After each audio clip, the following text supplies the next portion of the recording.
مساء الخير. شايفين الكيكة التحفة دي؟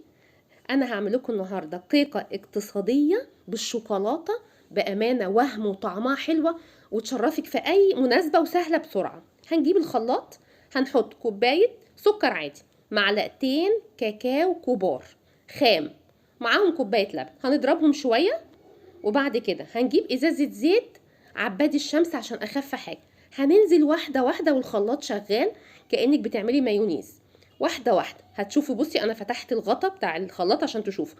اضرب تاني لغاية ما احس ان السمك تخن. بصوا، هاخد كوباية منها على جنب كده، دي هشيلها في التلاجة، دي الصوص بتاعي.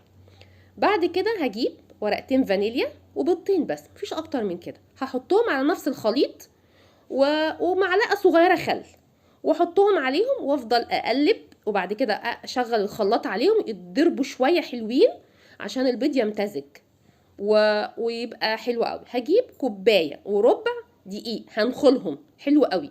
وبعد كده هجيب كيس بيكنج باودر هنخله برضو معاهم وهقلبهم، وهنزل عليهم بنفس المقادير اللي انا ضربتها وقلتها لكم دلوقتي. هفضل اقلب عشان ما يبقاش فيه تكتل في الدقيق.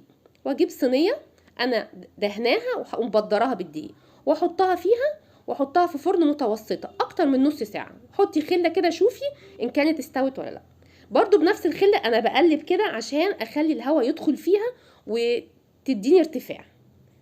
بعد كده طلعت الكيكه بعد ما استوت. انا بقى رحت جبت كوبايه الشوكولاته اللي انا كنت عاملاها الاول، الصوص بصوا تخين ازاي. عايزه اقول لكم انا بنزله بالمعلقه، فردته تحفه بصراحه، شكله وطعمه رائع، تقدري تستخدميه في اي حاجه. انا زينتها بحاجه بسيطه، شوكولاته فارماسي صغيره عندي كانت الوان.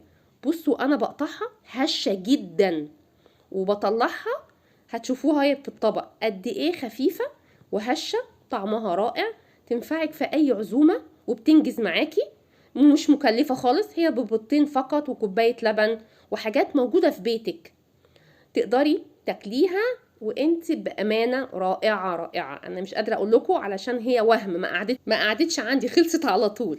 انا مستنيه تعليقاتكم واشوفكم على خير وسلام.